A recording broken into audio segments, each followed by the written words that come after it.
आप सभी का स्वागत है इस सेशन में। आज का सेशन का जो विषय है वो है विलेज असेसमेंट। तो विलेज असेसमेंट क्या होता है, इसे क्यों करते हैं, इसका बेनिफिट क्या है, अगर नहीं किया तो क्या क्या प्रॉब्लम आ सकती हैं, ये सब चीज़ें हम इस सेशन में जानेंगे। सबसे पहले आपको मैं दिखा दूं तो हमारे कंपनी में टोटल 7 प्रोसेस होते हैं। प्रोसेस का मतलब है कि 7 पड़ाव होते हैं। Village assessment, shift orientation, group formation, compulsory group training, group recognition test, centre meeting and loan utilisation check.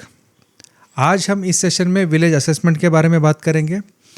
तो प्रोसेस क्या होता है, आसान भाषा में समझाएं तो आप कस्टमर को सोर्सिंग करते हैं, वहाँ से लेकर कस्टमर को आप डिस्बर्समेंट करते हैं। उसके बाद कस्टमर ने उस लोन का जो अमाउंट है उसका कैसे इस्तेमाल किया उसको आप चेक करते हो। वहाँ तक का जो सफ़र है उसको हम बोलते हैं प्रोसेस। तो विलेज असेसमेंट जो है उसमें हमारा आज का पहला जो स्लाइड है वो है विलेज सिलेक्शन इम्पोर्टेंस। देखिए, मैंने स्लाइड्स को इंग्लिश में ही रखा है। इसका पीछे का मकसद यही है कि जो टेक्निकल बातें हैं अगर आप इंग्लिश में ही समझोगे तब जाके आगे जब आप काम करोगे तो आपको टेक्निकल चीज़ें समझ में आ जाएंगी। तो जो आपको इंग्लिश में समझ में नहीं आता आपको चिंता करने की ज़रूरत है नहीं, मैं आपको बहुत आसान हिंदी में उसको समझा दूंगा।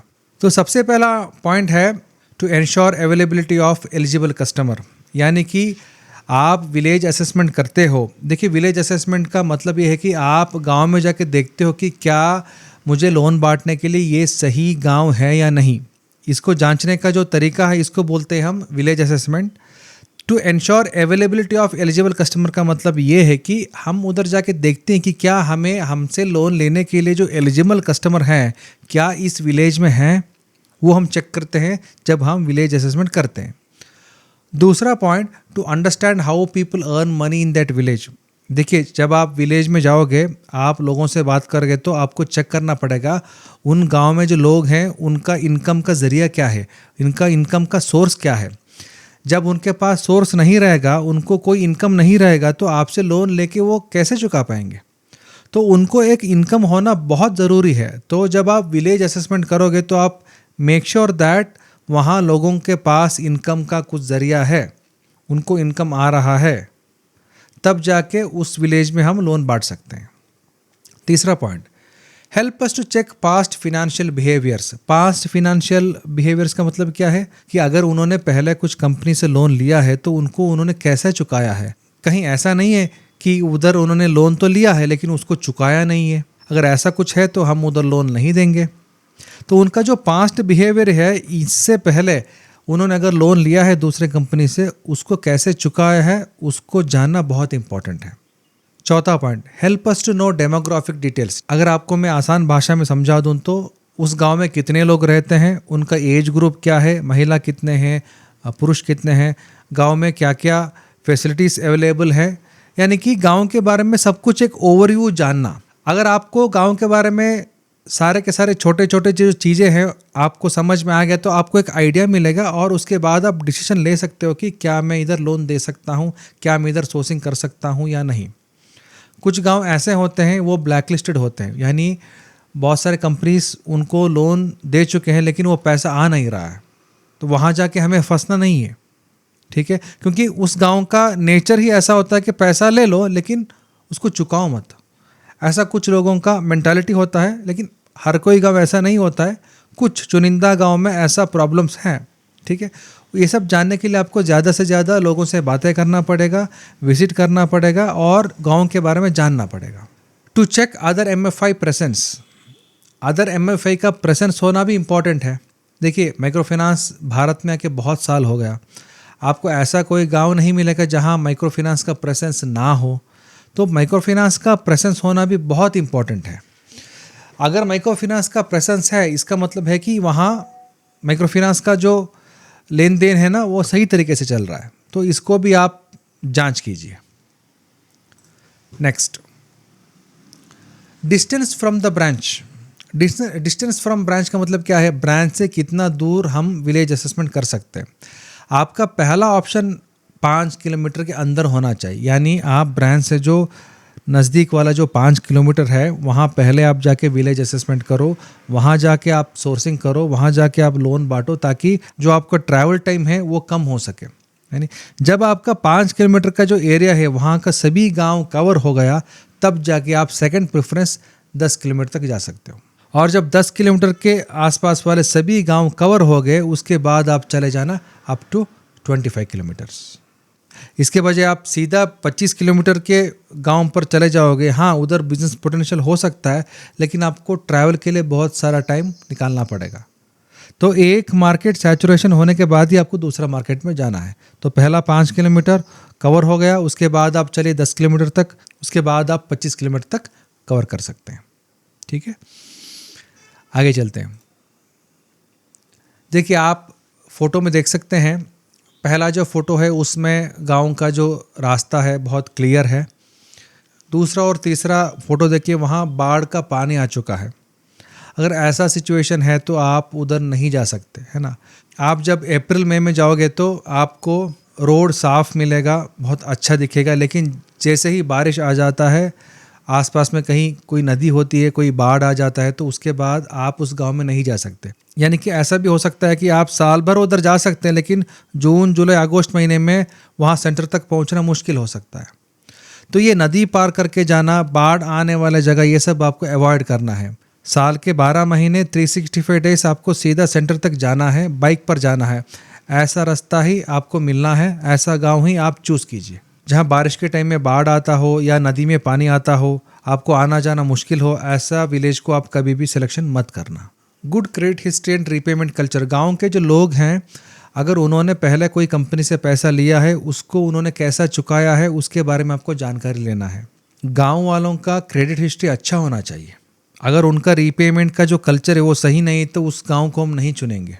आप जब गांव में जाओगे तो उधर महिलाओं से बात कीजिए, सेंटर लीडर से बात कीजिए, उधर के किराना के दुकान से बात कीजिए और इन्फॉर्मेशन इकट्ठा कीजिए, ताकि आपको ज़्यादा से ज़्यादा इन्फॉर्मेशन मिले उनके क्रेडिट हिस्ट्री के बारे में। Not a migrant population, migrant population का मतलब है प्रवासी जनसंख्या, यानी लोग एक जगह पर ज़्यादा टाइम रुकते नहीं है। 3 महीना एक गाँव में रुके, उसके बाद दूसरे गाँव पर चले गए, यानी उनका एक परमानेंट ठिकाना नहीं रहता है। एक जगह से दूसरी जगह अपने फैमिली को लेके चले जाते हैं। आप देखिए, क्या जिस जगह पे, जिस गांव में आप गए हैं, क्या वैसे लोग हैं? अगर वैसे लोग हैं तो हमें उनको लोन नहीं देना है।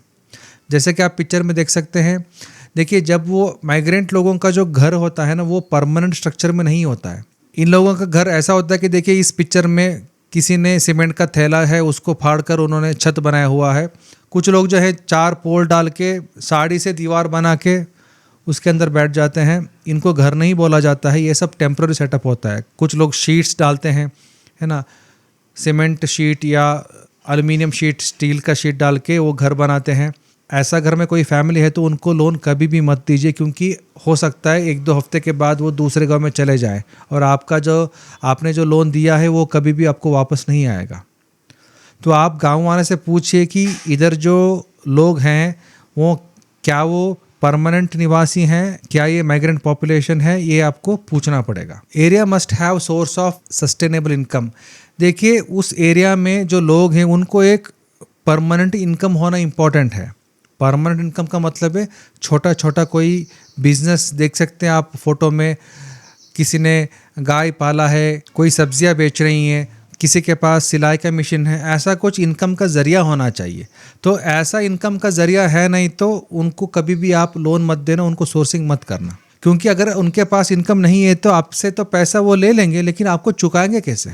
हमारा लोन देने का मकसद क्या है? हमसे लोन लेके उनको ऐसा कुछ बिजनेस स्टार्ट करना है ताकि उसमें से उनको कुछ इनकम आए। अगर कोई इनकम का सोर्स ही नहीं है, कोई बिजनेस उनके पास है नहीं, तो हमसे पैसा लेके वो क्या करेंगे? वो फालतू खर्चे में उड़ा देंगे, उसके बाद वो पैसा आपको नहीं आएगा। Area must have basic facility, basic facility होना चाहिए, पानी, बिजली, गैस कनेक्शन, एक छोटा सा मार्केट, स्कूल, डॉक्टर, ये सब अगर आसपास हैं तो तब जाके लोग उस गांव में रुकेंगे। अगर उधर पानी नहीं है, बिजली नहीं है, तो लोग क्या करेंगे? एक समय के बाद उस गांव को छोड़कर चले जाएंगे। तो बेसिक फैसिलिटी गांव में होना बहुत इंपॉर्टेंट है। विलेज अप्रूवल प्रोसेस, देखिए, आपको विलेज अप्रूवल कैसे होता है? पहले आपको एक रूट दिया जाएगा, आप उस रूट में जो विलेजेस हैं उसको आप विजिट करोगे, आपको आपकी रूट में कोई विलेज अच्छा लगा, आपको लगा कि इस गांव में हम लोन बांट सकते हैं, तो वो इन्फॉर्मेशन आप अपने बीएम सर को दोगे। बीएम सर को उस गांव का कुछ आइडिया होगा तो वो आपको गाइड करेंगे। अगर उनको सही लगे तो वो उस गांव को वो आपको अप्रूव करके दे देंगे। उसके बाद उस गांव में जाके आप सोर्सिंग कर सकते हो।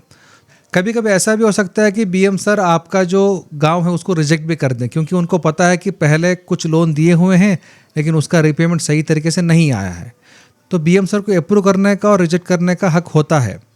तो अगर आपको कन्फ्यूजन है या आप बीएम सर को कन्फ्यूजन है तो आप बीएम सर को लेके उस गांव में जाके आप दोनों गांव को एक बार फिर से देख के उसके बाद आप डिसीजन ले सकते हो। To whom CSM meet, CSM किससे बात कर सकता है? देखिए, हमने बताया आप गांव में जाइए, लोगों से बातें कीजिए, लेकिन किससे बात करें आप? कुछ लोगों को बात करने में थोड़ा हिचकिचाहट होता है, उतना कंफर्टेबल नहीं होते हैं, पब्लिक स्पीकिंग से थोड़ा डरते हैं। लेकिन जब आप माइक्रो फाइनेंस में आए हैं तो ये सब डर आपको छोड़ना पड़ेगा। छोड़ना मतलब क्या है? आपको लोगों से बात करने को सीखना पड़ेगा। तो किन किन से आप बात करेंगे? आसान टारगेट कौन कौन है बातें करने के लिए, इन्फॉर्मेशन जानने के लिए? आंगनवाड़ी टीचर्स, आंगनवाड़ी टीचर को गाँव के बारे में सब कुछ पता होता है, कहाँ किसका घर है, कहाँ कौन क्या काम करती है, सब कुछ पता होता है। तो आप आंगनवाड़ी टीचर से मिलिए, उनसे इन्फॉर्मेशन इकट्ठा कर सकते हैं। अगर ऑलरेडी मौजूदा कोई सेंटर है तो वो कहाँ है, कौन सा कंपनी लोन दे रही है, कितने कंपनीज हैं, ये सब चीज़ें आप लोगों से बातें करके इकट्ठा कर सकते हैं। तो पहला ऑप्शन है anganwadi teachers.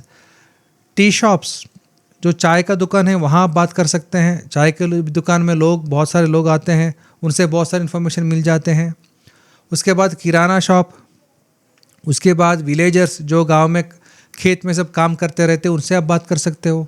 Next MFI staffs, अगर आपको रास्ते में जब आप गांव में जाओगे तो आपको ज़रूर एमएफआई स्टाफ्स मिलेंगे, उनसे पूछिए गांव का हालत क्या है, क्रेडिट हिस्ट्री क्या है, लोग कैसे बर्ताव करते हैं, लोगों का रीपेमेंट कैपेसिटी क्या है, ये सब आप उनसे बात कर सकते हैं। अभी हमें पता चला कि कौन कौन लोगों से बात करना है। अगला क्या बातें करें, व्हाट टू टॉक। हमने अभी तक देखा कि किससे हम बात कर सकते हैं, अभी हम जानेंगे क्या बात करें। लोगों को तो हम विजिट करेंगे, लेकिन बातें क्या करेंगे? तो सबसे पहले आपको खुद को इंट्रोड्यूस करना है। अगर मैं श्रीहरि हूँ तो मैं बोलूँगा मेरा नाम श्रीहरि है और हमारा कंपनी का नाम श्रीफिन है और हमारा ब्रांच यहीं बगल में ही है। आप अपना ब्रांच का एड्रेस बता दीजिए। जब लोगों को लगेगा कि ब्रांच हमारे गांव के पास ही है तो लोग आपसे बात करने के लिए कंफर्टेबल फील करेंगे। लोकल लैंग्वेज में बात कीजिए तो उनको अपनापन महसूस होगा। Explain the main objective of Shrifin, Shrifin इधर क्यों आया है, हम लोन देने के लिए आए हैं, कैसे लोन देते हैं, लोन देने का मकसद क्या है। उनको बताया कि हम एक विलेज सर्वे कर रहे हैं और जानना चाहते हैं कि क्या हम इधर लोन दे सकते हैं, अगर हम लोन दे सकते हैं तो किससे बात कर सकते हैं। ये सब जानने के लिए हम इस गांव पे आए हैं। आपका जो मकसद है उनको बताइए। Probe to gather information and submit the same to BM, उनसे ज़्यादा ज़्यादा सवाल कीजिए। जब आप सवाल करोगे, देखिए सवाल करने का भी एक तरीका होता है, वो भी एक स्मार्टनेस है। आप ऐसा सवाल पूछो जिसमें से आपको ज़्यादा से ज़्यादा इन्फॉर्मेशन मिले। ओपन एंडेड क्वेश्चन बोलते हैं, है ना। गांव में कितने लोग हैं, इनकम का सोर्सेस क्या है, कौन सा कंपनी इससे पहले इधर लोन दे चुका है, उसका रिपेमेंट कैसे आ रहा है, लोग लोन के बारे में बात करने के लिए कहाँ जा रहे हैं, सेंटर कहाँ है, सेंटर लीडर कैसे हैं, ये सब जानकारी जानने के लिए आपको लोगों से बात करना पड़ेगा। और याद रखें, जब भी आप विलेज में जाओगे ना, कुछ चीज़ों को आपको याद रखना है। क्या क्या? सबसे पहला, आपको अच्छा ड्रेस पहनना है। आप नीट दिखोगे, जेंटलमैन दिखोगे, तब जाके लोग आपसे बात करेंगे। तो dress well and wear ID card, company का आईडी कार्ड कभी भी आपको पहनना है। देखिए, एक अनजान बंदा गांव में आ रहा है, लोगों से बात कर रहा है, लोगों को शक होगा। लेकिन जब आपके पास आईडी कार्ड है तो लोगों को पता चलेगा कि कोई कंपनी का आदमी है, कुछ इन्फॉर्मेशन ले रहा है। तो आईडी कार्ड पहनना है आपको। अलग अलग लोगों से बातें कीजिए। जैसे कि मैंने बताया, आंगनवाड़ी टीचर, किराना का दुकान, इन सबको छोड़ के और भी कई लोग होंगे जिनसे आप बात कर सकते हैं। जब आप विलेज में पहुंचोगे, आपको जिससे बात करने का मन लगता है उनसे बात कीजिए और इन्फॉर्मेशन ले लीजिए। Meet different people across village, अलग अलग लोगों से बात कीजिए। Use local language, collect information, local language में बात कीजिए। वहाँ जाके आप बड़े बड़े इंग्लिश वर्ड्स बोलेंगे तो लोगों को समझ में नहीं आएगा। तो लोकल लैंग्वेज में बात कीजिए। और सबसे इंपॉर्टेंट, अपना मोबाइल चार्ज में रखिए। जब भी आप ऑफिस से निकलते हैं तो आपका मोबाइल फुल चार्ज होना चाहिए, क्योंकि आप गांव में घूम रहे हो, नेटवर्क का इशू होता है। जब नेटवर्क डाउन होता है तो आपका बैटरी ज़्यादा खाली हो जाता है। तो आपका मोबाइल फुल चार्ज में रखना बहुत इंपॉर्टेंट है। वॉच आउट का मतलब है सावधान। क्या क्या?